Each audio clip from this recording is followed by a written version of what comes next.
Kw'isi hari ibihugu byinshi bikoresha indimi nyinshi, aho usanga buri gace gafite ururimi rwako n'iyo izo ndimi zaba zifitanye isano. Twabateguriye ibihugu 10 bikoresha indimi nyinshi cyane kuri iyi si dutuye.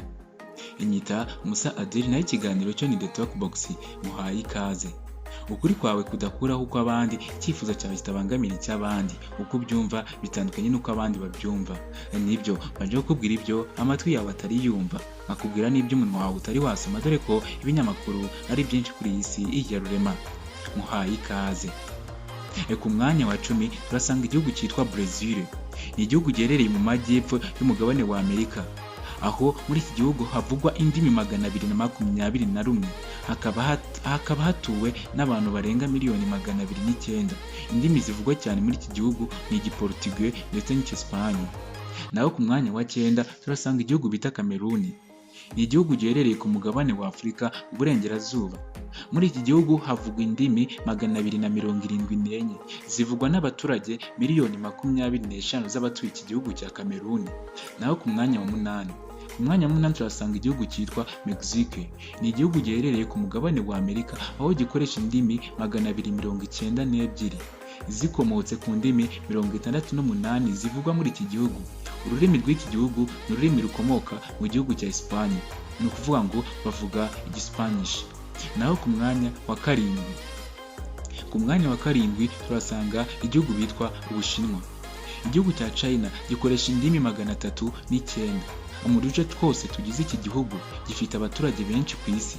Indimi zikunze gukoreshwa cyane muri iki gihugu twavuga nk'ururimi rwitwa Wu, hamwe n'urundi rwitwa Min na Yue. Iki ni Igishinwa.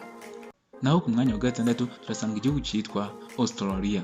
Cyane cyane kigakoreshwa n'abantu batuye muri iki gihugu aribo bita Aboriginal ndetse n'aba Torres Strait Island. Indimi zivugwa cyane muri iki gihugu twavuga nk'ururimi rwitwa Mandarin ndetse n'Icyongereza. Ku mwanya wa 5 turasanga igihugu cyitwa Leta Zunze Ubumwe za Amerika, United States of America. Ni igihugu cy'igihangange gifatwa nk'aho ari cyo kiyoboye isi dutuye. Abatuye muri iki gihugu bavuga indimi 328, aho benshi bavuga ikirimi cy'Icyongereza. Ni ukuvuga ngo mu mwaka w'1980 abavugaga Icyongereza bari miliyoni 23, naho mu mwaka w'2019 abavugaga ikirimi cy'Icyongereza baje kuba 68. Indimi zikunze gukoresha cyane muri iki gihugu ni Icyongereza. Naho ku mwanya wa 4 turasanga igihugu cyitwa Ubuhinde. Iki gihugu cyahoze cyitwa Jamdvipa, gikoresha indimi 456, kikaba ari cyo gihugu cya 7 kinini ku isi. Indimi zivugwa cyane muri iki gihugu ni Igihinde n'Icyongereza. Ku mwanya wa 3 turasanga igihugu cyitwa Nigeria. Ni igihugu gituye ku mugabane wa Afurika, giherereye mu burengerazuba bw'uyu mugabane. Iki gihugu gikoresha indimi 517.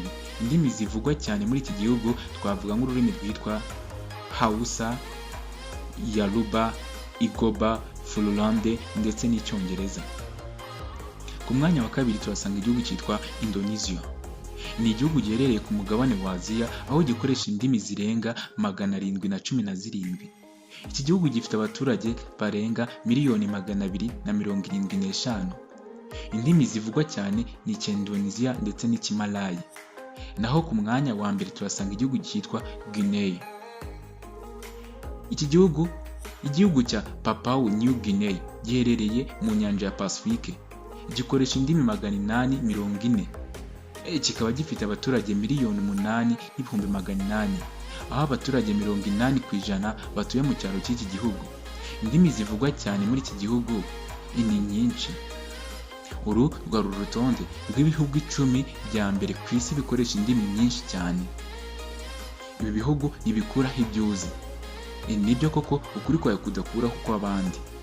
Ndagushimiye cyane ku mwanya wawe wafashe wiyumvira ibi bihugu ndetse unabana nanjye. Uri umuntu w'ingenzi. Tubane mu bindi biganiro byo nakagaruka. Ciao ciao, hasta la vista.